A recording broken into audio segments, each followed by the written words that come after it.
여러분은 살면서 자신이 진짜 주인공이었던 순간이 언제였는지 기억하시나요? 학창 시절 첫 월급을 받던 날, 아이를 처음 안아본 순간처럼 가슴 뛰는 경험이 있었을지도 모르지만 어쩌면 그것들은 지나가는 여름날의 햇살처럼 잠시 따스했다가 금세 사라져버린 장면들이었을지도 모릅니다. 우리는 종종 누군가의 기대에 응답하느라 혹은 사회가 그어놓은 선을 따라가느라 자신의 인생에서 한 걸음 비껴서 있곤 합니다. 그렇게 50해, 30해를 달려 어느덧 60에 이르렀을 때 비로소 이런 생각이 들기도 합니다. 나는 누구의 삶을 살아왔던 걸까? 이제부터의 삶은 조금 달라야 하지 않을까요? 60이라는 나이는 나약함의 시작이 아니라 세상을 조금 더 너그럽고 다정한 눈으로 바라볼 수 있는 지혜가 싹트는 시기입니다. 신화 속 헤라클레스가 12개의 시련을 끝낸 뒤 인간의 모습으로부터 신의 자리로 옮겨갔듯이 우리는 쉰을 넘긴 시간 속에서 노년이라는 새로운 지평을 향해 나아가야 합니다. 늙는다는 것은 쇠퇴가 아니라 나 자신으로 살아갈 수 있는 진정한 자유를 맞이하는 것일지도 모릅니다. 어린 시절 우리는 노인들을 이해하지 못했고 어른이 되면 그들을 닮지 않으리라 다짐했을지도 모르지만 지금 이 순간 우리는 그들이 되어가는 길 위에 서 있습니다. 한 번뿐인 인생입니다. 빈손으로 왔다가 빈손으로 가는 여정이라면 마지막까지 후회 없이 나로서 살아가는 것이야말로 진정한 성공 아닐까요?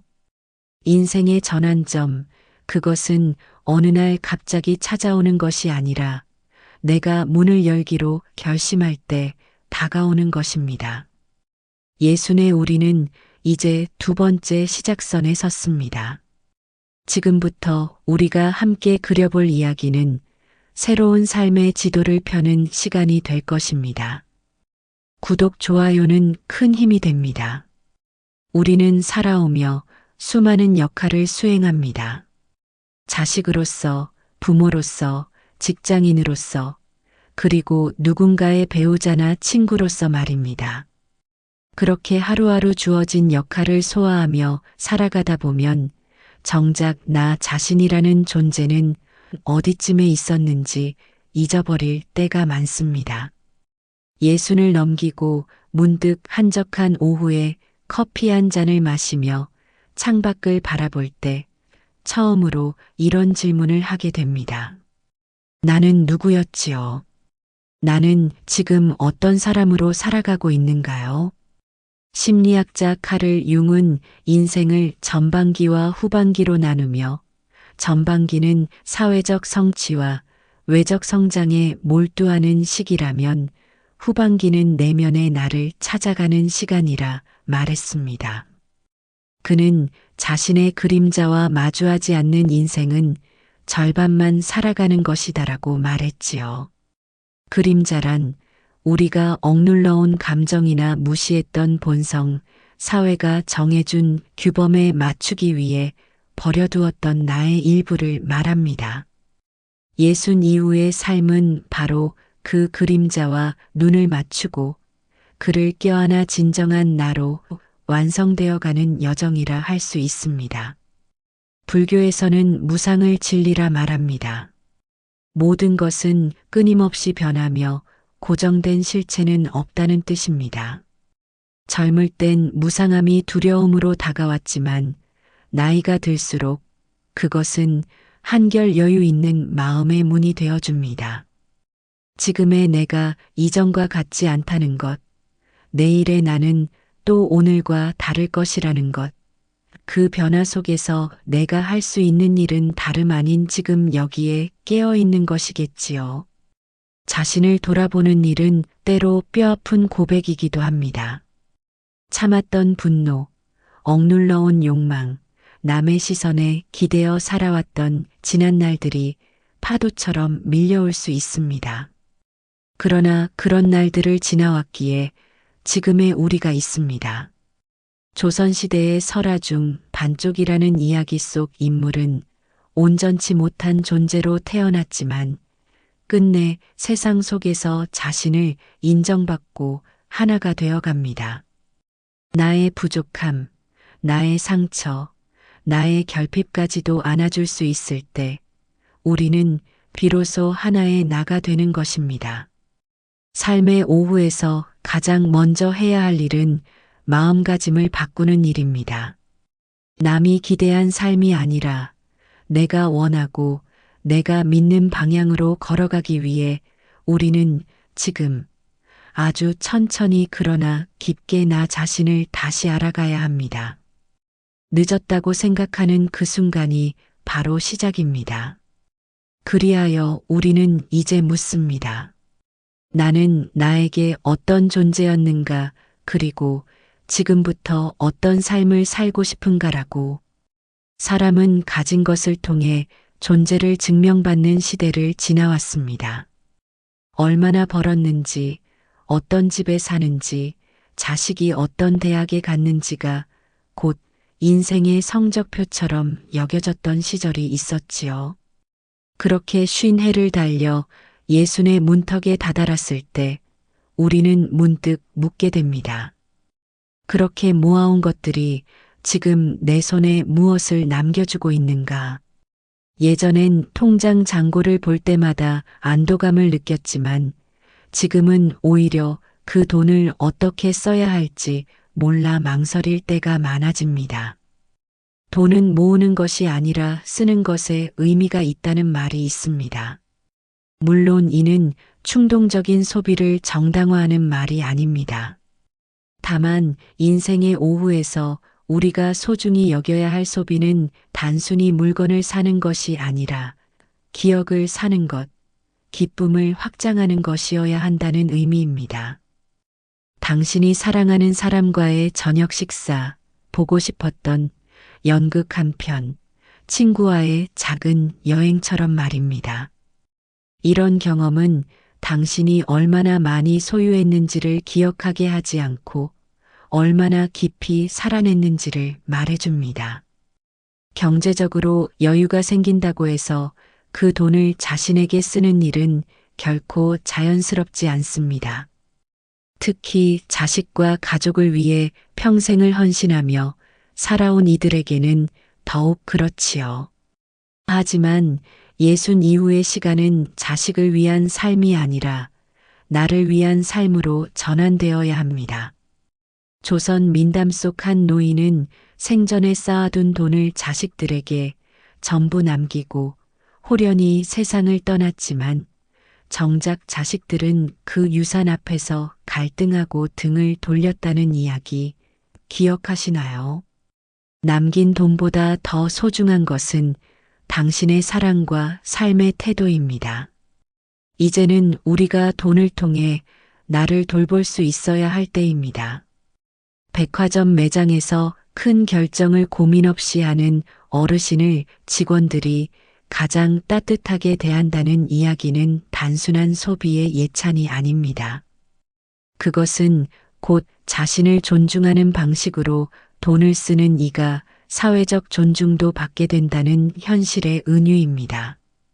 결국 돈은 통장에 담아두는 정체된 에너지가 아니라 마음의 풍요를 위한 순환의 도구인 셈입니다. 인생은 언제나 예기치 못한 순간에 균열을 일으킵니다. 그렇게 균열이 찾아오고 난 후에야 많은 사람들이 말합니다. 그때 여행을 떠날 걸, 그때 밥 한 끼 제대로 사 먹을 걸 하고 말입니다. 늦기 전에 망설이지 말고 자신을 위해 써보는 겁니다.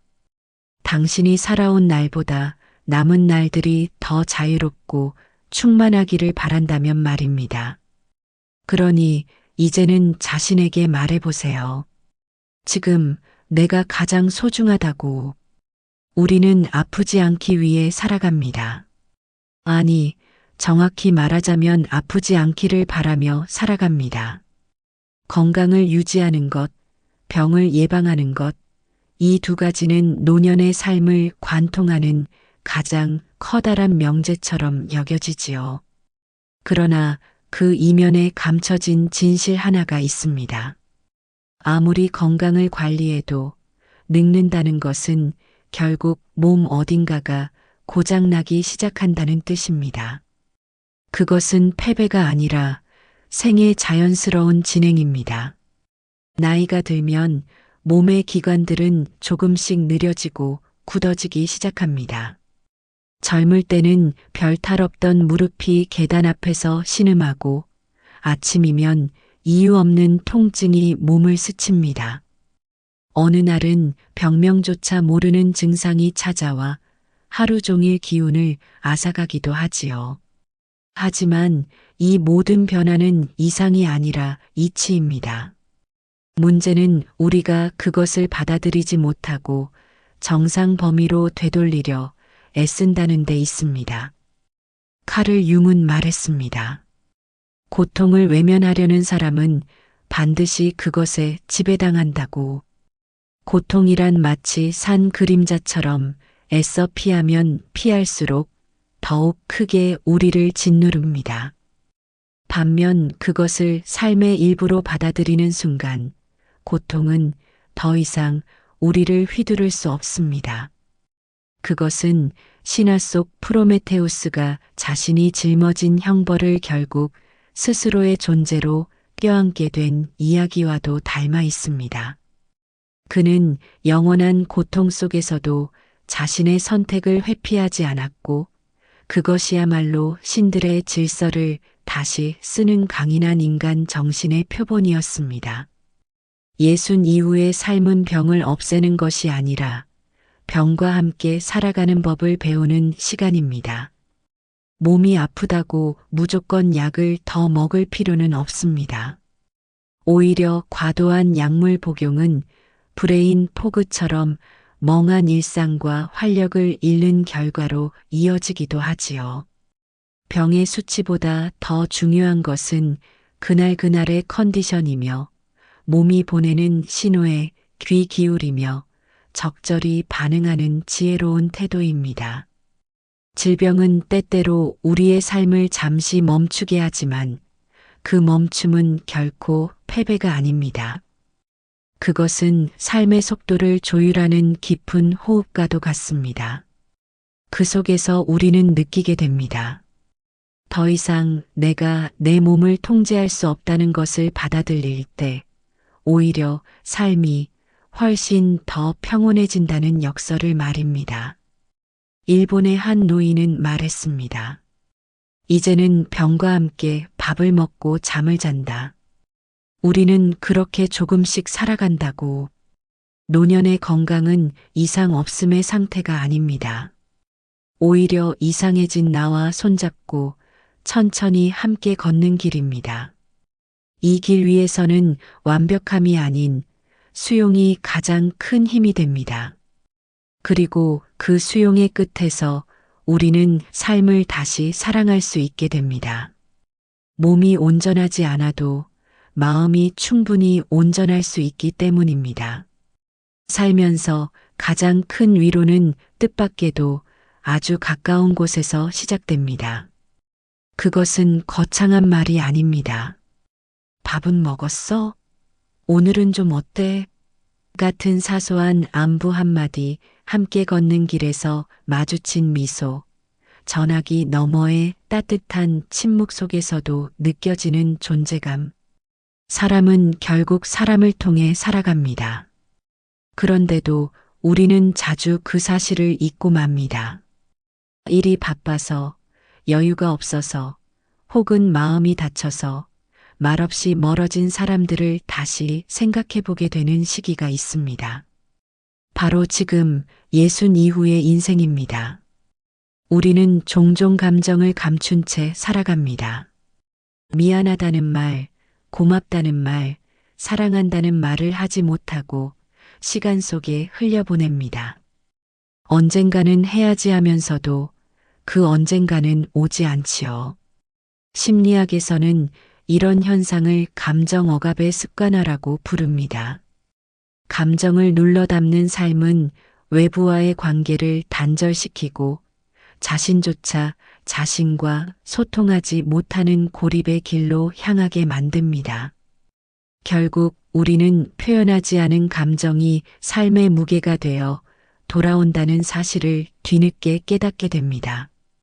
조선 설화 속의 한 노인은 평생을 근엄하게 살아온 탓에 자식들에게조차 진심을 전하지 못하고 세상을 떠났습니다. 그의 장례식에서 자식들은 아버지가 남긴 유산보다도 아버지가 남긴 침묵에 더 큰 눈물을 흘렸다고 하지요. 그 침묵이 아버지의 무게이자 자식들에게 남긴 가장 큰 숙제였던 것입니다.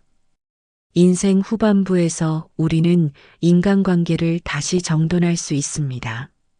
다투었던 친구에게 먼저 손을 내밀고 멀어진 가족과 조심스레 마음을 여는 일, 때로는 새로운 인연을 통해 마음의 빈자리를 채우는 일도 가능하지요. 사람과 사람 사이의 감정은 시간의 간격으로 희미해지는 것이 아니라 말 한마디로 다시 피어나는 것임을 우리는 이제 압니다. 나이가 든다는 것은 사랑하는 이들과의 이별을 준비한다는 말이기도 합니다. 그러니 더 늦기 전에 지금의 이들을 온전히 사랑해야 합니다. 당신이 아끼는 사람이 있다면 오늘 안에 그 마음을 전해보세요. 당신이 있어서 내 삶이 참 따뜻했어요. 그 한마디가 당신의 남은 인생을 더 빛나게 할 것입니다. 세상의 속도에 맞춰 달려오던 발걸음을 멈추었을 때 우리는 비로소 나의 속도라는 것을 다시 생각하게 됩니다. 빠르게, 더 높이, 더 멀리 나아가는 것만이 능사는 아니라는 걸 알아차리는 순간, 그제서야 우리는 천천히 걸으며 주변을 둘러볼 수 있게 되지요. 예순이라는 시기는 바로 그런 전환점에 놓인 시간입니다. 외부의 기준이 아니라 내면의 리듬에 따라 삶을 조율해 볼 수 있는 귀중한 시기인 것입니다. 이제는 무엇을 위해 사는가라는 질문 대신 어떻게 살아갈 것인가에 집중해야 할 때입니다. 이 시기의 삶은 효율이 아닌 몰입에서, 성과가 아닌 기쁨에서 의미를 찾아야 합니다. 그 기쁨은 거창한 것이 아닙니다. 매일 아침 나를 반겨주는 커피 향, 싱그러운 햇살 아래서 읽는 책 한 권, 손끝으로 흙을 만지는 정원의 시간들. 이 모든 것이 나만의 세계를 이루는 작은 조각들입니다. 북유럽 신화 속 오딘은 전쟁의 신이자 지혜의 신이었지만 만년에 이르러 그는 전투보다 사색을 즐기며 지혜의 샘을 찾아 여행을 떠납니다. 그에게 만년은 칼을 내려놓고 세상을 다른 눈으로 바라보는 시간이었습니다. 우리 역시 이제는 경쟁보다 연결을, 성취보다 경험을 중요하게 여기는 삶으로 방향을 틀어야 할 때입니다. 가끔 혼자 술집에 들러 조용히 술 한 잔을 기울이는 노인의 모습이 부러울 때가 있습니다. 그는 어쩌면 오랜 세월을 살아오며 삶의 굴곡을 견뎌낸 끝에 이제는 세상의 소음에서 한 발짝 물러난 자신만의 고요를 즐기는 것일지도 모릅니다. 우리는 그런 고요를 부러워합니다. 하지만 그것은 결코 먼 일이 아닙니다. 그것은 바로 지금 이 순간 당신이 시작할 수 있는 일입니다. 시도해보지 못한 취미가 있다면 지금 해보세요. 시를 써도 좋고 사진을 찍어도 좋습니다. 한 줄의 문장을 새기거나 오래된 라디오를 고쳐보는 것도 좋습니다. 중요한 것은 남의 평가가 아니라 내가 그 시간에 얼마나 몰입했는가, 그 시간에 얼마나 살아있음을 느꼈는가입니다. 삶은 결국 자신을 표현하는 예술입니다. 그 예술은 기술보다 태도에 있습니다.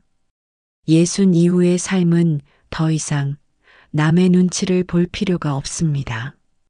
당신의 인생을 당신만의 색으로 칠해보세요.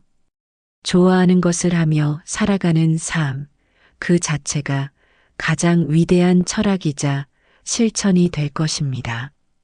인생은 언제나 지금이라는 한순간 속에서만 존재합니다. 우리는 늘 지나간 과거에 머물거나 오지 않은 미래를 걱정하며 살아가지만 진실로 존재하는 시간은 오직 어느 순간뿐이지요. 지금 이 글을 읽고 있는 이 순간처럼 말입니다. 노년이라는 시기는 결코 삶의 끝자락이 아닙니다. 오히려 삶이 비로소 자신의 목소리로 노래를 부르기 시작하는 시기입니다. 이전까지의 삶이 타인의 기대와 의무 속에서 채워졌다면 이제부터는 나의 기쁨, 나의 만족, 나의 평안을 중심으로 삶을 설계해도 되는 시간입니다. 그 허락은 누구의 것이 아닌 오로지 내 안에서 내려지는 것이니까요. 죽음을 이야기하는 것은 삶을 이야기하는 일입니다. 우리는 언젠가 이 세상을 떠나야 한다는 명제를 안고 살아갑니다. 하지만 그 사실이 우리의 삶을 우울하게 만들 필요는 없습니다. 오히려 그 끝이 정해져 있기에 우리는 오늘을 더욱 뜨겁게 살아야 하지 않을까요? 우리가 마지막으로 남기고 싶은 말은 참 잘 살았다는 고백이면 충분하지 않을까요? 삶은 완벽할 필요가 없습니다. 실수도 있었고 후회도 있었으며 때로는 혼란과 상처도 있었겠지만 그런 날들이 쌓여 지금의 나를 만들었습니다. 그 모든 날들이 있었기에 우리는 오늘의 자신을 품고 사랑할 수 있는 힘을 갖게 된 것입니다. 조금 느리게 걷는 삶, 때때로 멈춰서서 하늘을 올려다보는 삶, 오래된 친구와 차 한 잔의 미소를 나누는 삶. 그것이야말로 우리가 바랐던 삶 아닐까요? 가끔은 나 자신을 꼭 안아주며 이렇게 말해보세요. 지금 이대로도 충분히 괜찮다고. 오늘 이야기 어떠셨습니까? 여러분의 경험도 공유해 주시길 바랍니다. 행복 가득하시길 진심으로 기원합니다.